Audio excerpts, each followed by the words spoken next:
बच्चों आज इस चैप्टर का एक और टॉपिक स्टार्ट कर रहे हैं। टॉपिक है वर्क एनर्जी थ्योरम, कार्य गतिज ऊर्जा प्रमेय। तो इसकी बात कर रहे हैं बच्चों। देखो ये प्रमेय बहुत महत्वपूर्ण है, बहुत जरूरी है जानना। आईआईटी की तैयारी हो, चाहे नीट की तैयारी हो, चाहे सिंपल बोर्ड की तैयारी हो, फिजिक्स में ये प्रमेय अगर आपको आती है, निश्चित तौर पे आप 80% सवाल बना लोगे।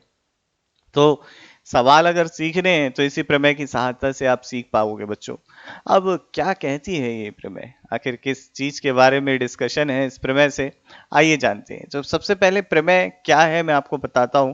प्रमेय कहती है कि किसी भी कण या वस्तु पर कार्यरत सभी बलों द्वारा किया गया कार्य उस वस्तु की गतिज ऊर्जा में परिवर्तन के बराबर होता है।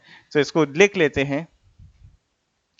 किसी वस्तु या कण पर कार्यरत सभी बलों द्वारा, अब चाहे वो बल बच्चों आंतरिक हो, छदम बल हो, आपका बाह्य बल हो, किसी भी प्रकार का बल हो, तो किसी वस्तु या कण पर कार्यरत सभी बलों द्वारा किया गया कार्य उस वस्तु की गतिज ऊर्जा में, उस वस्तु की गतिज ऊर्जा में परिवर्तन के बराबर होता है, के बराबर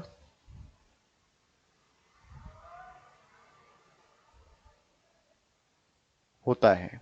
बच्चों ये आपकी है वर्क एनर्जी थ्योरम, यानी कि सभी बलों द्वारा किया गया कुल कार्य, यानी कि डब्ल्यू नेट कुल किया गया कार्य बराबर डेल्टा के ई, यानी कि गतिज ऊर्जा में परिवर्तन, के फाइनल अंतिम गतिज ऊर्जा और के इनिशियल प्रारंभिक गतिज ऊर्जा।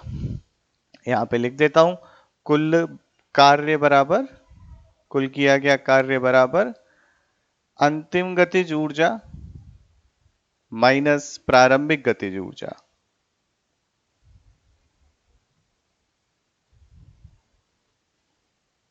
बच्चों इस थ्योरम का जो यूज है वो किस प्रकार से करना है, एक तो बात ये जानना है।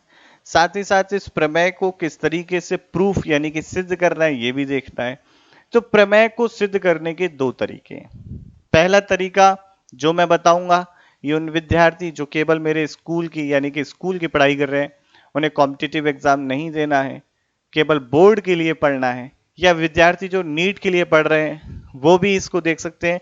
अगर नीट में आप लोगों को बहुत अच्छे परिणाम लाने फिजिक्स में, तो आप दूसरी वाली प्रमेय भी जरूर देखिएगा। तो पहली प्रमेय क्या है मैं समझाता हूं।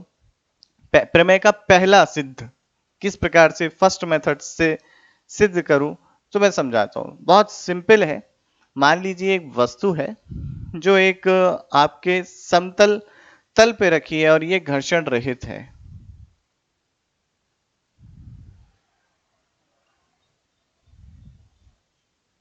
अगर बच्चों ये घर्षण रहित है तो कोई घर्षण का बल नहीं लग रहा।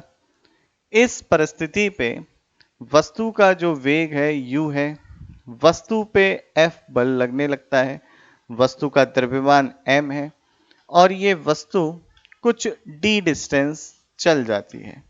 d डिस्टेंस चल के बच्चों ये वस्तु यहां पहुंच चुकी है। अब इस समय इसका वेग जो है v है, इसका द्रव्यमान m है तथा इस पे जो बल लग रहा है वो F है। तो यहां स्थिति A से स्थिति B तक जाने में इस बल ने जो कार्य किया हम देखेंगे। और देखिए स्थिति A जो है आपकी प्रारंभिक स्थिति है, स्थिति B आपकी अंतिम स्थिति है। स्थिति A पर जो इसकी गतिज ऊर्जा है वो कितनी है, तो K initial is equal to 1/2 mu², क्योंकि इस समय इसका वेग जो है वो u है, या मैं कहूं वेग का परिमाण जो है वो u है। बच्चों आगे की बात करते हैं कि फाइनल की, ये हो जाता है 1/2 mv², इतना इसकी गतिज ऊर्जा है इसे। अब देखो इस बल ने कुछ कार्य किया बच्चों, वो कार्य कितना किया वो भी देख लेते हैं। तो कार्य बराबर देखिए बल तथा विस्थापन समान दिशा में है, तो इनका जो डॉट प्रोडक्ट हो जाएगा वो F इंटू डी ही हो जाएगा। बहुत आसान बातें हैं समझने के लिए, आप देख सकते हैं यहाँ पर। तो अब देखें भाई, हम एक चीज जानते हैं, हम ये जानते हैं, इसे मैंने कह दिया मान लीजिए समीकरण एक, इसे कह दिया समीकरण दो। हम क्या जानते हैं, हम गति की तृतीय समीकरण जानते हैं। तो गति की तृतीय समीकरण से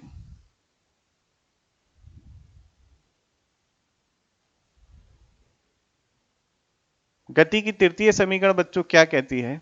गति की तृतीय समीकरण कहती है v square u square plus 2as। अब अगर आप देखें तो v अंतिम वेग होता है, या अंतिम वेग का परिमाण कहूं मैं, u प्रारंभिक वेग का परिमाण, a त्वरण होता है। इसे मैंने समीकरण 3 कह दी। अब देखिए F बराबर एम ए नियत मास है, तो न्यूटन के द्वितीय नियम से तो यहां से लिख सकता हूं a बराबर एफ बटे एम। इसे चौथी समीकरण कह दी। तीसरी और चौथी समीकरण से बेटा हम क्या लिखेंगे?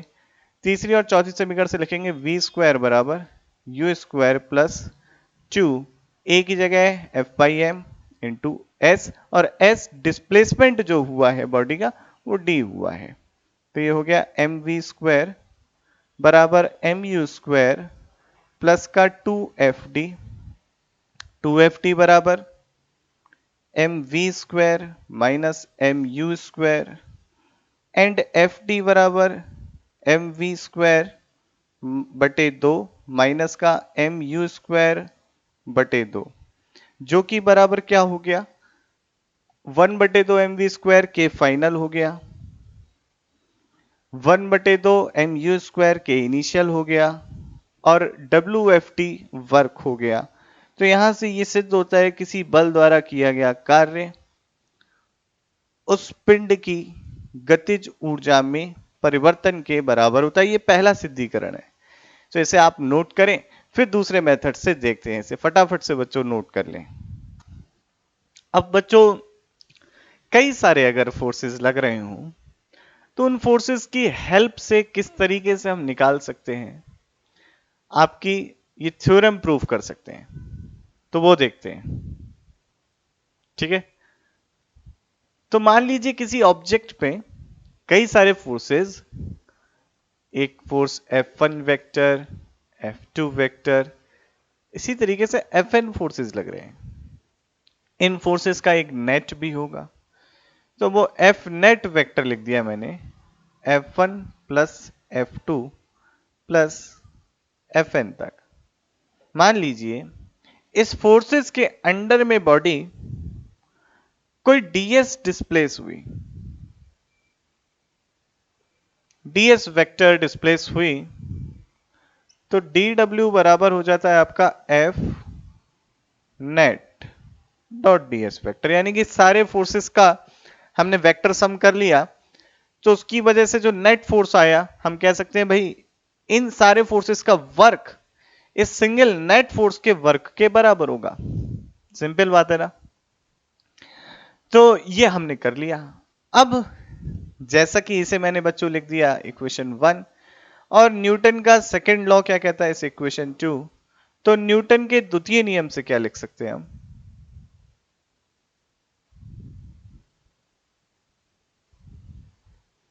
न्यूटन के द्वितीय नियम से बेटा ये कहा जा सकता है कि F नेट बराबर mass into acceleration. F net is equal to m, और एक्सेलरेशन लिख सकते हैं dv बाई dt।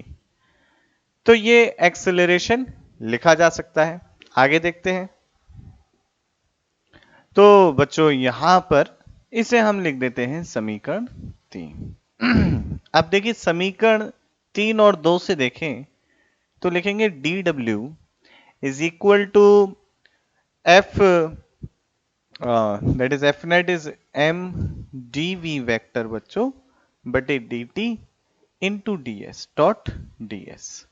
इस dt को अगर इधर लिख लें तो ये हो जाएगा m dv dot v vector, क्योंकि ds बाई dt बराबर जो होता है ये हो जाता है आपका वेलोसिटी, वेलोसिटी वेक्टर।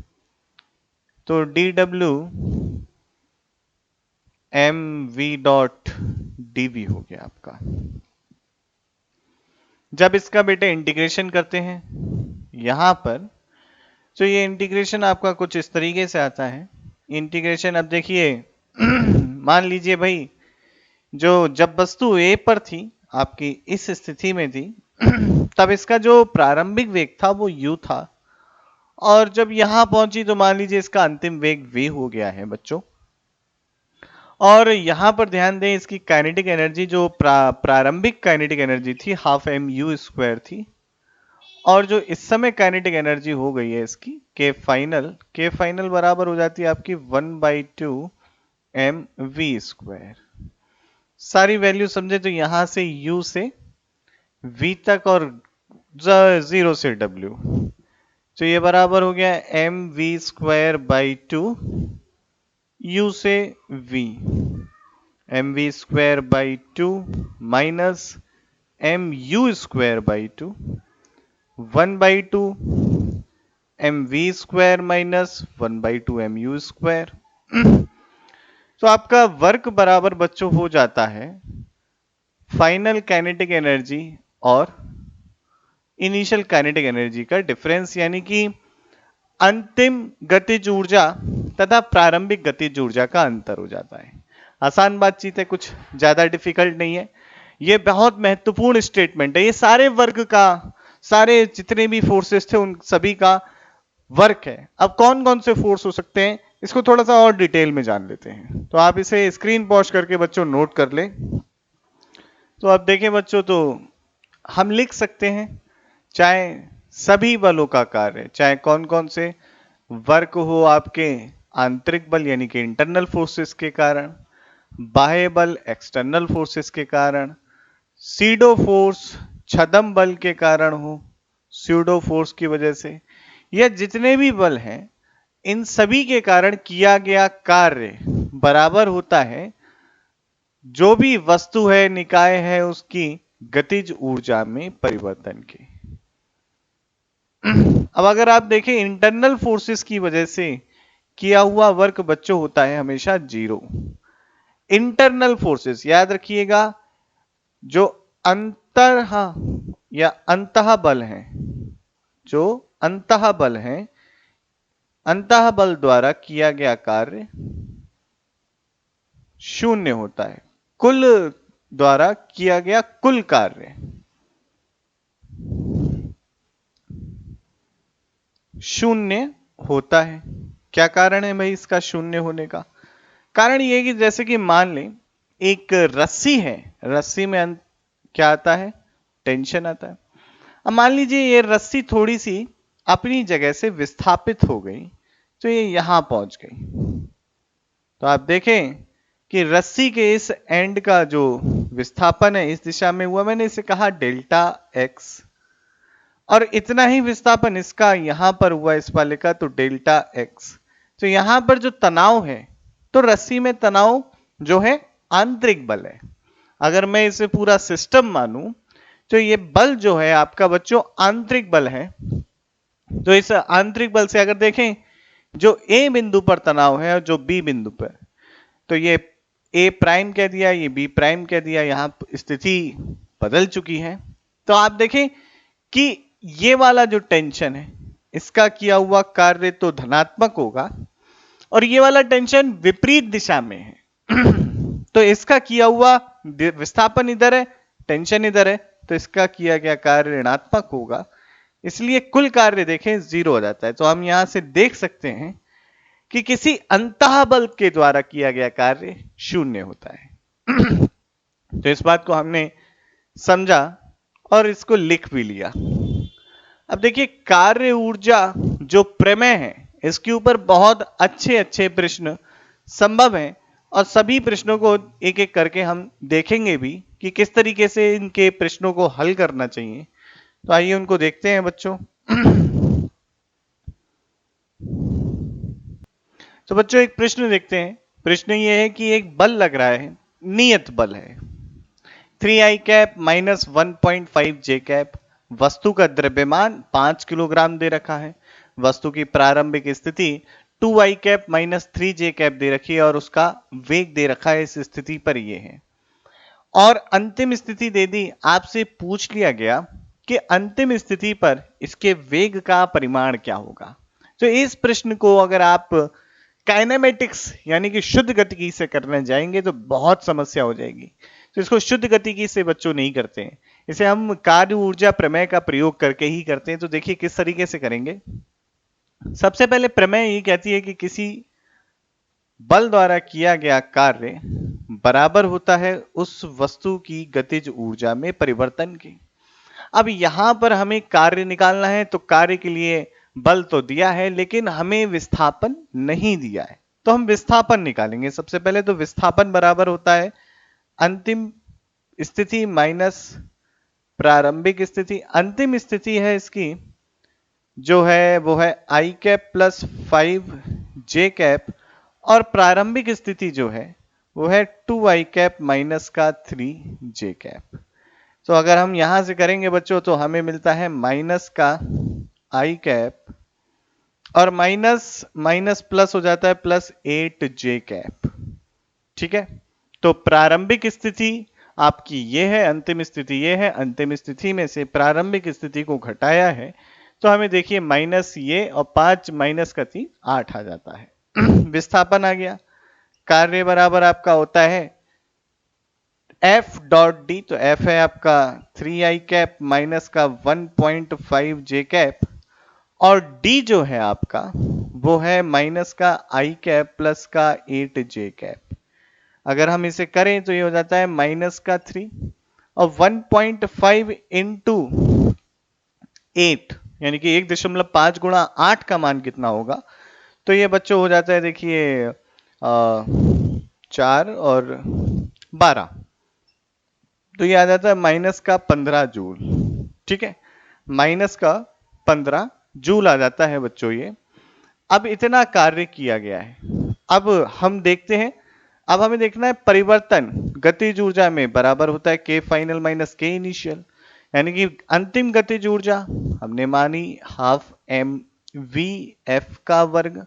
प्रारंभिक गतिज ऊर्जा कितनी है, तो k इनिशियल 1/2 द्रव्यमान है 5 और वेग प्रारंभिक है इसका जो कि दिया है 4 का वर्ग, तो 4 गुणा 4 जो कि हो जाता है बच्चों 2 8 और 40, 4 दूनी 8 पंजे 40 जूल हो जाता है।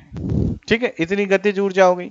वर्क एनर्जी थ्योरम से लिख दिया भाई, किया गया कार्य माइनस का 15 जूल बराबर फाइनल काइनेटिक एनर्जी माइनस आपकी इनिशियल काइनेटिक एनर्जी।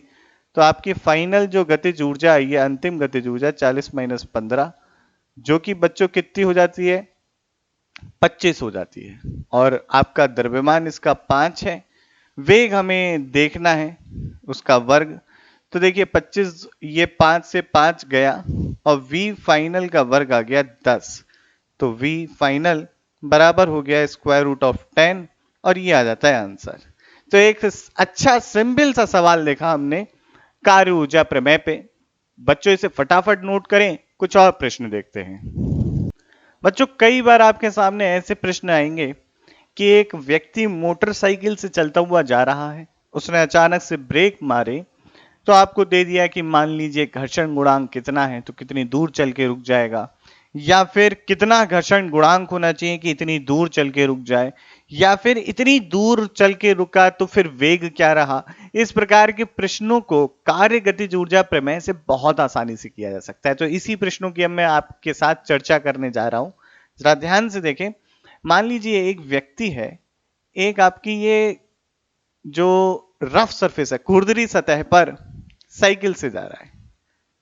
ठीक है, ये साइकिल से, अच्छा कैसे बनाऊं साइकिल, ये लो स्पेशल साइकिल है हमारी, इसको थोड़ा सा ऐसे चेंज कर देता हूं और ये बन गई गद्दी। ठीक, ये हैंडल, साइकिल से जा रहा है बच्चों ये। ठीक है, अब ये साइकिल से v वेग से चल रहा है। क्या हुआ, अचानक से इसे ब्रेक मारने पड़े, इसने ब्रेक मारे और बेटा ये मान लो ब्रेक मारने पर d डिस्टेंस चल के रुक जाता है। मान लीजिए सड़क और इसके टायर के बीच में घर्षण गुणांक म्यू है। अगर घर्षण गुणांक म्यू है तो ऐसी परिस्थिति में इसे डी की गणना करनी है। साइकिल का द्रव्यमान m दे दिया गया, साइकिल का द्रव्यमान m दे दिया गया, और इस समय इस पे जो घर्षण लगेगा वो गतिक घर्षण ही लगेगा क्योंकि ये एक दूसरे पे फिसल रहे होंगे और उसी का विरोध कर रहा होगा ये घर्षण। तो बच्चों यहां पर क्या होगा, जब ये ब्रेक लगाएगा तो सड़क और पहिए के बीच में उपस्थित घर्षण विपरीत दिशा में बल लगाएगा। तो साइकिल का वेग तो इस दिशा में है, पर इस पे जो घर्षण लग रहा होगा पीछे की तरफ लग रहा होगा, काइनेटिक फ्रिक्शन लग रहा होगा। अगर देखें एफबीडी से तो इसका वेट नीचे यानी कि भार नीचे, ऊपर अभिलंब प्रतिक्रिया यानी कि नॉर्मल रिएक्शन लग रही होगी। तो n बराबर इस समय बैलेंस्ड होगा mg से, और पीछे की तरफ जो है इधर घर्षण लग रहा होगा। तो ये घर्षण Fr के पता है हमें म्यू n के बराबर, जो कि म्यू mg के बराबर होता है। यहां तक की बातें मुझे लगता है सभी को समझ में आई होंगी। अब देखिए आपका कहता है गतिज कार्य गतिज ऊर्जा प्रमेय से क्या लिख सकते हैं कि work done by external force. तो घर्षण केवल इस पे एकमात्र बल है जो आपका अनबैलेंस्ड है। अनबैलेंस्ड है, ये तो बैलेंस्ड है।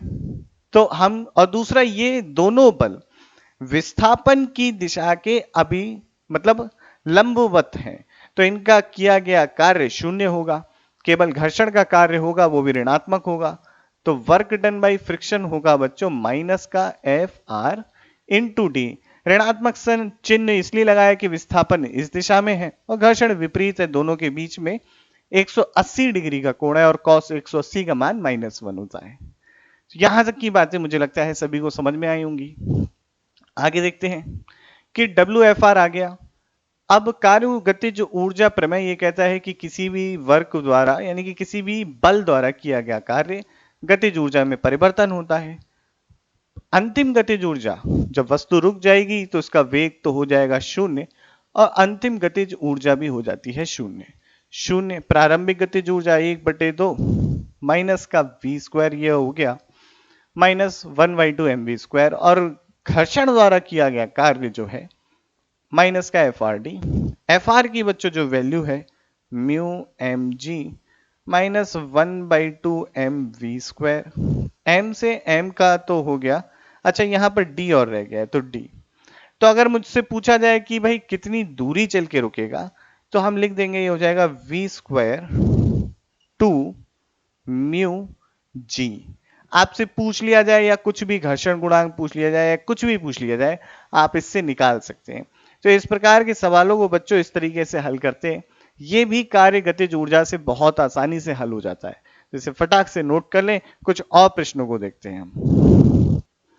तो बच्चों एक और प्रश्न देखते हैं कि एक मान लीजिए एक वस्तु है जिसका द्रव्यमान 2 किलोग्राम है। इसकी जो स्थिति है वो समय के साथ इस प्रकार से परिवर्तित हो रही है। यहाँ पर t जो दे रखा है, हमें समय दे रखा है। तो इसकी जो स्थिति है यानी कि मूल बिंदु से जो x दूरी है, अगर मैं बनाऊं यहाँ पर तो देख लीजिए ये जो x दूरी है, यहाँ से ये मेरा मूल बिंदु है, इससे जो x दूरी है, ये x दूरी जो है ये t² + 2t, यानी कि अगर समय 0 है तो ये मूल बिंदु पे है।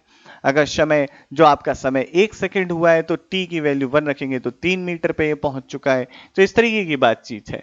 तो ये पूछ रहा है कि 2 से लेके 4 सेकंड के बीच में, 2 से लेके 4 सेकंड के बीच में इस पे जितने भी बल कार्यरत हैं उनका कार्य क्या होगा, उन्होंने कितना कार्य किया होगा। तो सवाल ये देखिए, अगर आप वैसे हल करने जाएंगे तो बहुत मैथमेटिक्स लग जाएगी, बहुत गणित का प्रयोग करना पड़ेगा। पर हम इसको अगर कार्य गतिज ऊर्जा प्रमेय से हल करें तो ये बहुत आसान हो जाता है। तो इसी चीज का प्रयोग करेंगे। भाई क्या कहता है कि कार्य गतिज ऊर्जा कहती है प्रमेय कि सभी बलों द्वारा किया गया कार्य यानी कि कुल बल, कुल कार्य बराबर होता है गतिज ऊर्जा में परिवर्तन के, दैट इज डेल्टा के। अब हमें गतिज ऊर्जा में परिवर्तन देखना है तो हम पहले 2 सेकंड पे क्या गतिज ऊर्जा थी ये देखेंगे, फिर 4 सेकंड पर कितनी गतिज ऊर्जा थी ये देखेंगे, उनका अंतर निकाल लेंगे।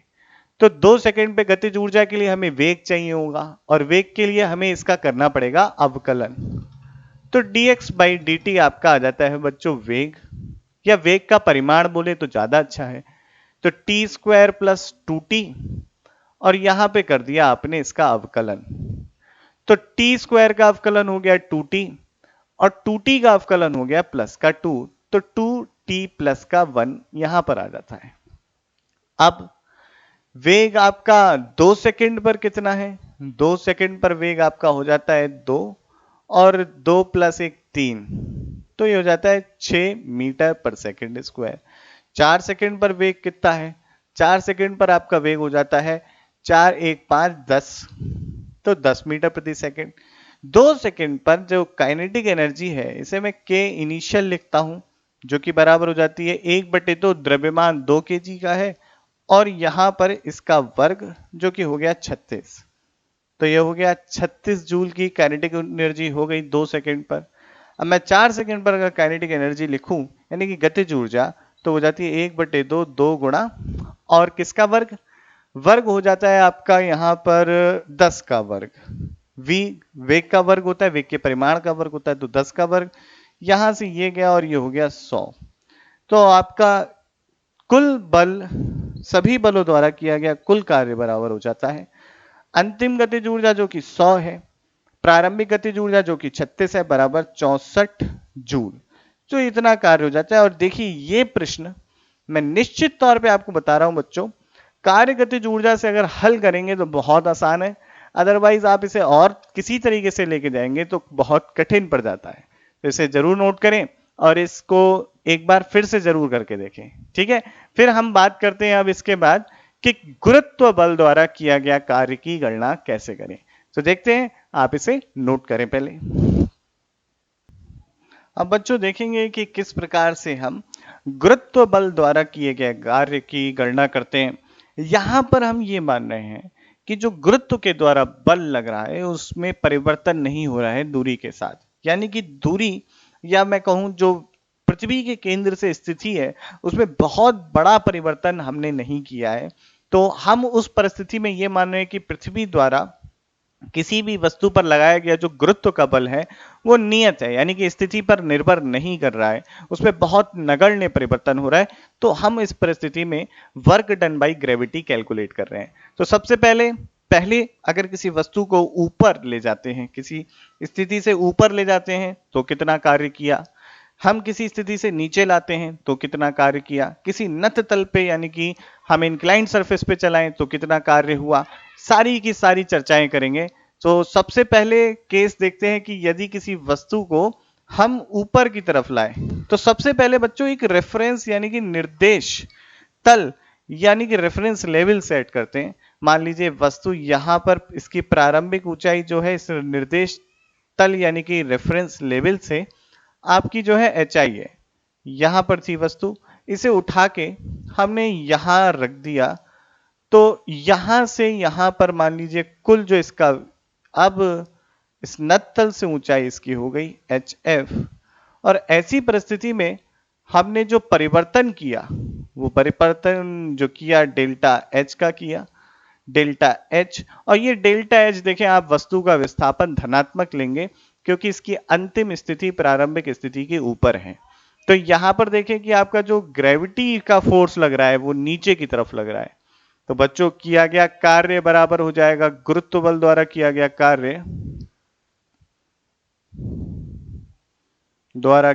कार्य देखें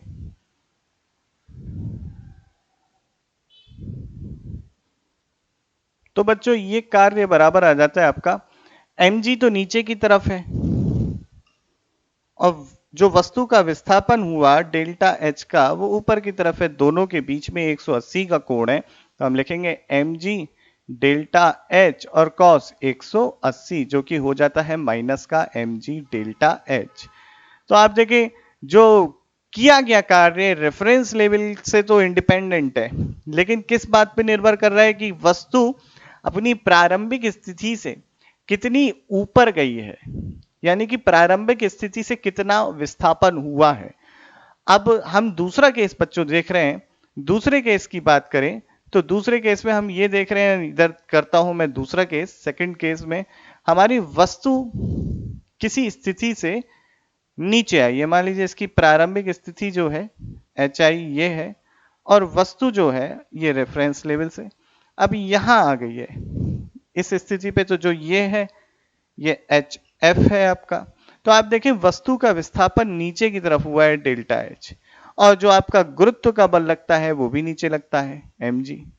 तो वस्तु पे तो गुरुत्व बल द्वारा किया गया कार्य जो हो गया